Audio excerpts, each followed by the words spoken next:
Good morning and welcome to Sunrise Daily. Good morning, Maupe, and good morning, viewers at home. It's my pleasure being here again. Shall I say that I am relieved to see that you were able to make it this morning, but around, on their way to work or around even their businesses. So what was it like for you making it down here? Well, you know, as a man of faith, I've always believed that God will make a way, even where there is no way. Okay. And Nigerians every day are subjected to a whole lot of miseries, hardship, and sufferings. Whenever you're going out to do anything on behalf of Nigerians, you have to take yourself as an ordinary Nigerian. And you have to subject yourself to the risk that every other person is taking. Nothing is going to stop me from doing what I've made up my mind to do. Well, I'm glad that you're here. It is the grace of God. What do you and the make? Determination to keep moving no matter the circumstance. What do you make of this protest, though? The Nnamdi Kanu protest. There are those who are saying, look, it is legitimate. They're well within their rights to protest. It is enshrined in the Constitution. And there are those who are saying this protest is premature. The matter is still in court. There's progress being made on the matter in court. It seemed at some point that, yes, there was a lull, especially after he was brought back from Kenya. But then there are those who are saying it seems that new vigor has been given the case. Just last week, we heard from the Nigerian Medical Association that he's fit to stand trial. And it does appear that the justice system is now determined to take its course. What are your thoughts on the protests which seem to want to ground the Federal Capital Territory today? Well, first and foremost, the Constitution is very clear. Section 36, subsection 5, that every Nigerian citizen is deemed to be innocent until proved guilty. A nation that detains a human being more than 7 years, and you have him in your custody, and yet you couldn't even reach a judgment as to the culpability of his crime, is a nation that is failing in the dispensation of justice. Justice delayed is justice denied. When it comes to the issue of crime, the Constitution is very clear that the accused or defendant should be judged within a reasonable time. It is very unreasonable to keep a man in detention for almost 7 years. What are you judging? This is telling on the judicial process of Nigeria.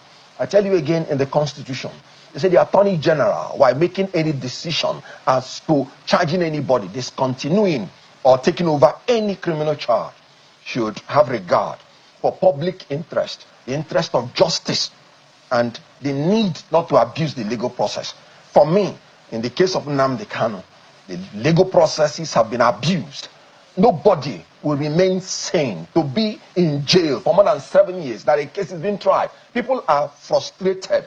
People believe that if you do not find anything against this man, release him or reach a political solution. That is what is bringing all these things. It's a result of frustration that there is no interest of justice served in this.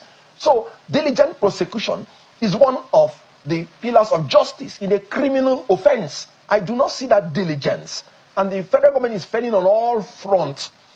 Remember, we have pleaded that this should be treated as a political issue and settled out politically so that every party will go home in peace. And then you are the one who arrested him. You are the one who put him on trial. You are the one who is delaying for up to 7 years without giving clear justice. So the federal government is failing on all rounds. And as they keep failing, they are making their matters worse. So do you think that this is really, you've said this is a political issue. Should be a political issue. It should be. Yes. But is it?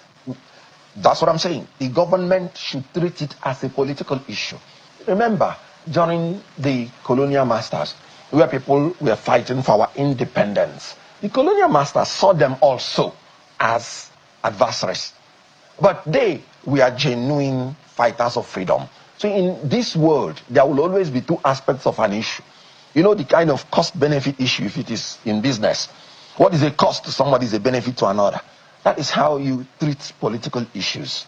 To some people, he's fighting and agitating for their rights and freedom. You should also take that into consideration. To you, you may say he may have infringed on some laws. Why doing that? You should take that into consideration. And if you're a wise government, you will come to a negotiation table and let each side make a shift and come to a compromise and settle this issue politically. The issue which he agitates for, which IPOB has agitated for years, is something that countries generally find very difficult to deal with, which is the issue of self-determination. How do you think that that can be resolved, given the fact that even if the federal government were to say, look, politically, we release him today, that certainly will not stop the agitations for people who believe that they should be given a separate country of their own? Very good. And that is why you should not attribute it to him, that he is the originator and the perpetrator of this. I think it predates him. Certainly. And might even outlive him. So it is about the government learning how to treat agitators and how to dialogue with them. Because as you have aptly stated it, it didn't start with him. We've had MASOB, we've had other organizations. It may certainly not end with him. So it's about people expressing in their different ways their manners of frustration with the system.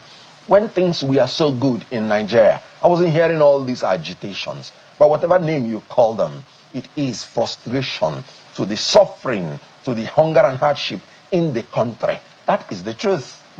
I was going to ask though, what side are you on? Are you on the side of the protesters? Do you support their cause? Or do you think that since this matter is already in court, pressure should be applied to the federal government to let this matter run as quickly as possible? Very good. I am on the side of rule of law. I just told you that Nigerians have the right to protest. Section 40.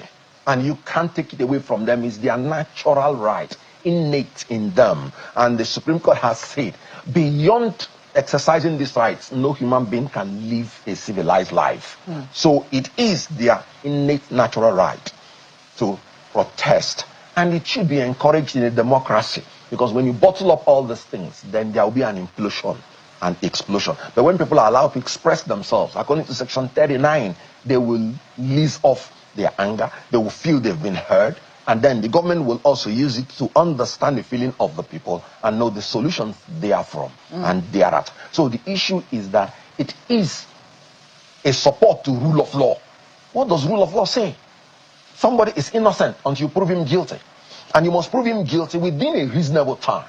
When it's unreasonable, it's no longer rule of law. And for me, keeping somebody for 7 years in the name of trial is unreasonable.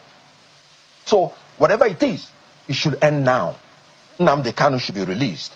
Either the justice system moves at the speed it ought to move. In our laws, criminal trial ought to be held every day until judgment. That is what the law says. So I am on the side of law. I'm on the side of justice. Whether there's marginalization against the Southeast, that is given. So whether people will agitate, that is legal. Their method of agitation should also be legal. And if the government believes somebody has exceeded, then when you're applying the law, apply it legally, judiciously, and judicially. And in the case of Nnamdi Kanu, with respect, I can say they have not lived up to it.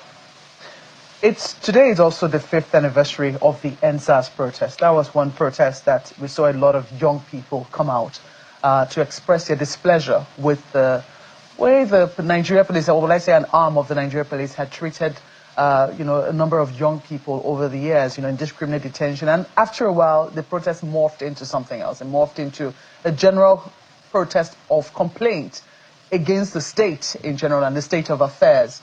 Sadly, that protest did not end well. I mean, in terms of the conflict that degenerated between federal government forces and the protesters. And that had implications for a lot of people, had implications for businesses. I mean, we saw what happened afterwards, the aftermath of the protest, where businesses were, destroyed and all of that. So on days like this, when, this sort of protests are declared, people usually are very cautious. Businesses are wary. How do we balance this need for protest, which is a legitimate right, and the fears? Because the protesters, yes, they're protesting a certain cause, and I'm sure a lot of people share their cause for justice, but they also fear that it might not end well. At the end of the day, it affects whatever little that they have been able to build within the system. On a sister program this morning, we saw, the complainants come to talk about how the government of the day has pulled down the little business that they have been able to build. That is a demolition, is something different. But when protests now generate to something that actually affects lives and livelihoods, how do we call that balance? This is where the efficiency from the state comes into view.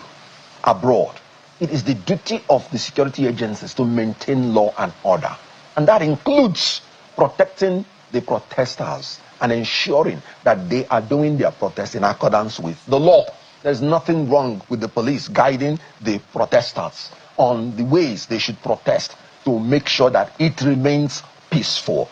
If you recall, just like you have enunciated the issue of the NSAS, when it started, one of their demands was the welfare of the police.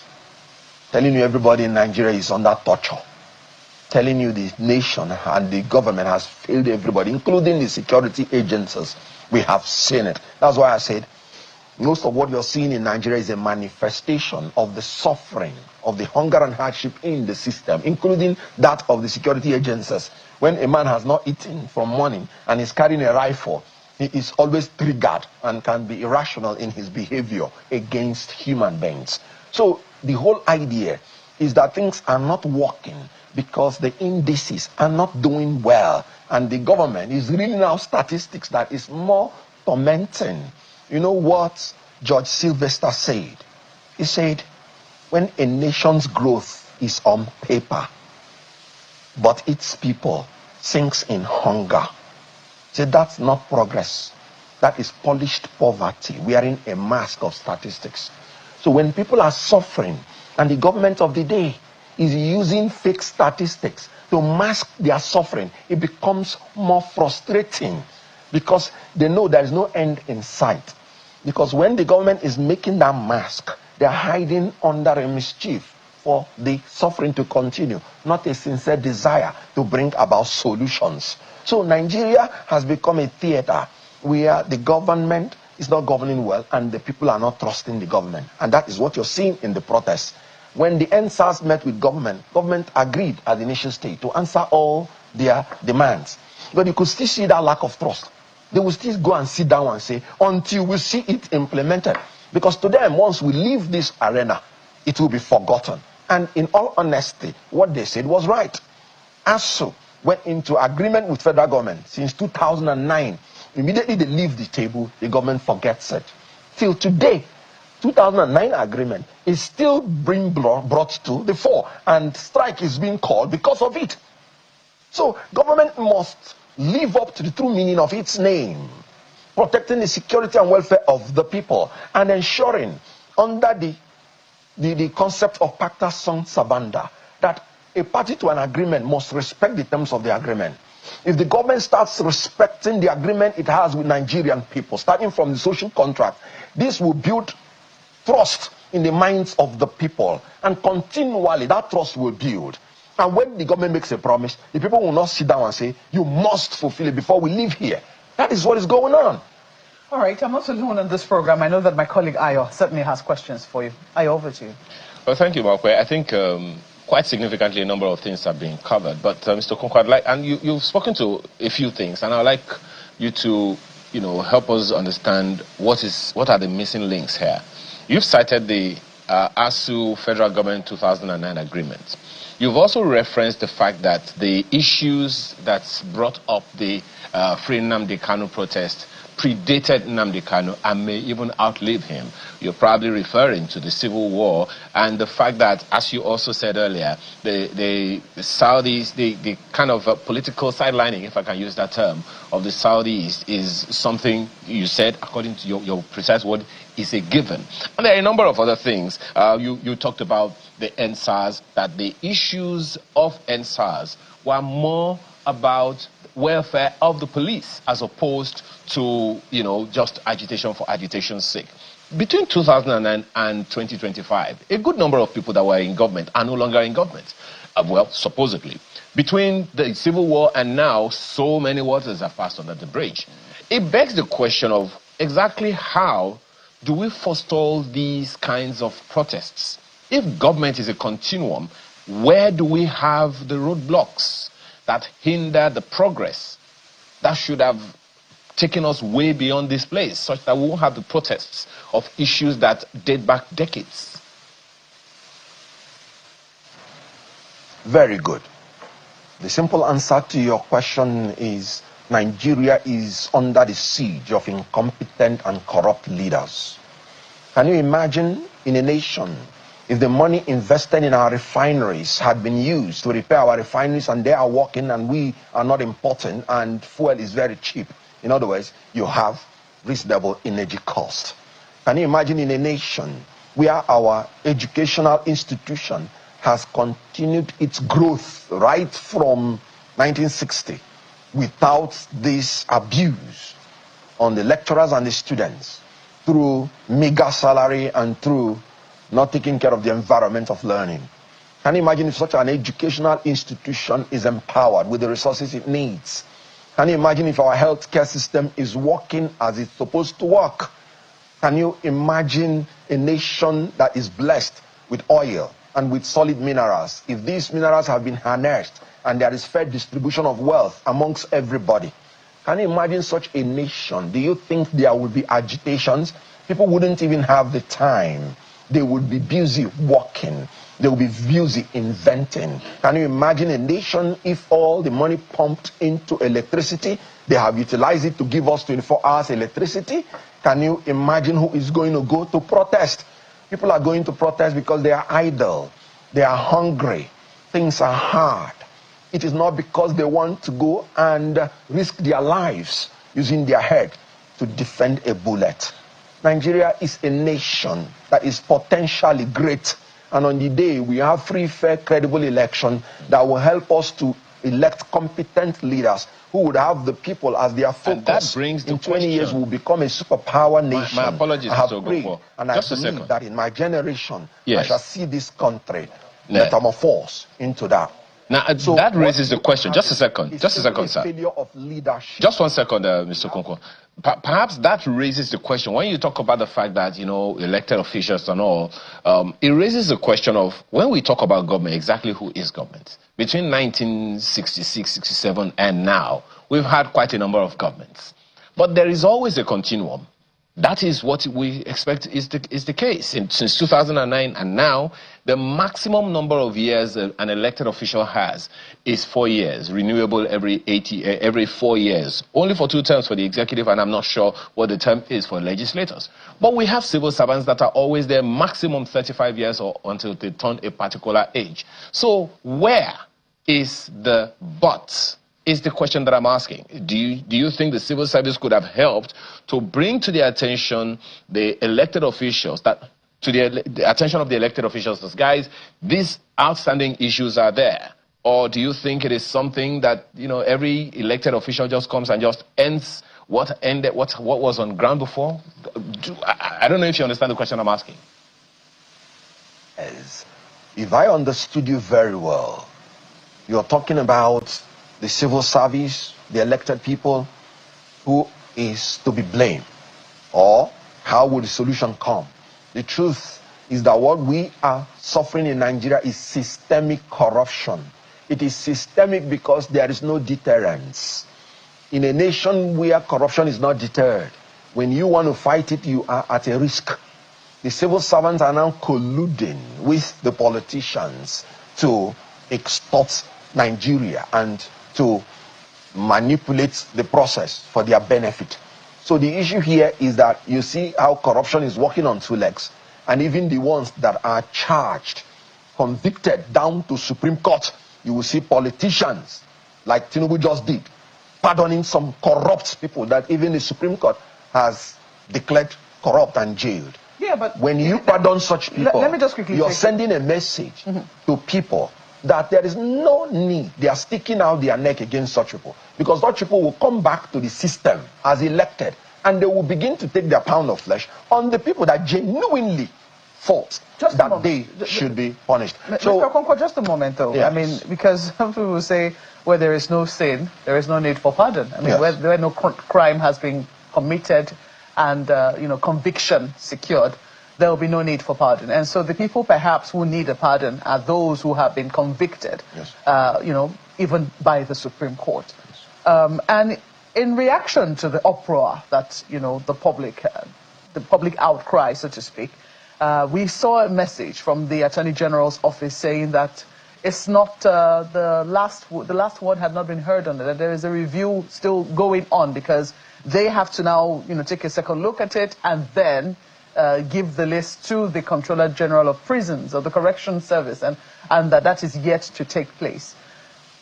From your mind, or to your mind, what do you think, or do you think that there is really a space? Because I've also heard lawyers say this is medicine after death. If the president has already given his pardon to these people and it's gone to the Council of State, there is nothing more that can be done. What are your thoughts, especially as a lawyer? You see, this government keeps exposing its incompetence every day. Doesn't mean that they talk before they think. After announcing people, after going through the Council of State, you have come down to sit down to say you want to review the process. That is in itself incompetence, standing on two legs. But let me tell you the story of what one justice said. One brilliant justice from the Southwest. He said he was transferred to a city. And in that city, he was welcomed with newspaper review. People knocked down, killed on the road. Careless drivers. Accident. You know what he said? He said when he sat down, the first case they brought to him, he gave the person a very harsh sentence to jail. The person that killed somebody, a driver. He said he did it the second time, and he said it ceased. Why am I saying this? The whole idea of punishment is not in the desire of any country to inflict injuries on its citizens, but for deterrence. Nobody is rejoicing that some people are in jail or some people are facing execution. But how do you deter others from doing it? So what Tinubu is doing is encouraging people to do it. So nobody is saying that to be merciful is not good. No. But you have to matchmake what you are trying to be merciful at with the justice of the situation and the public interest. I told you this. Section 174, subsection 3 of the Constitution. You have to check the public interest. Somebody murdered, a lady murdered the husband in cold blood. And you're telling me, oh, release her. You will see other people on the same matter, murdering their husbands next day. Everybody has one problem or the other. But when you remember what the consequences will be, then you will forbear. You will take a better option, apart from shedding innocent blood. Do you know what it means theologically? And I talk as a theologian. It says the blood of the murderer that is needed to clean out the cry of the blood of the innocent against the land. That's there in the Bible. The blood cries against the land when you murder an innocent person. And if you are a leader and you go so ignorantly forgive such a person who murdered without a cause, you have become an accomplice spiritually to that blood that is crying against the land. We have to be very careful. You must exercise the privilege of pardon or prerogative of mercy, having the interest of the public, having the interest of justice, and making sure you do not abuse the legal process. So is it too late? To do what? To review it. With this government, anything is possible. For me, I may not say it is too late. I'm saying it's not right for you to do something and then create an impression in the mind of somebody that you have forgiven, and then coming back to say, no, I have not forgiven again. It is simply distasteful, and for me, whether it is right or wrong, it's inelegant. And this government speaks volume. And the Attorney General of the Federation, I'm sorry, he has not impressed me on this. Because he's the chairman of such committee that makes such recommendation. So what is he saying? Is he coming to tell us now that he didn't know what he was doing when he did that? I believe they were wrong. Well, it's a fine place to leave it, while we'll wait to see, just how the Office of the Attorney General reacts to some of the legal issues that have been raised with the review, which he says might still be possible with the pardon that has been granted by the president. But while we wait for that, we have to thank you for coming on Sunrise Daily and giving your thoughts as candidly as you always do. Mr. Kenneth Okonkwo is a lawyer, columnist, and public affairs analyst.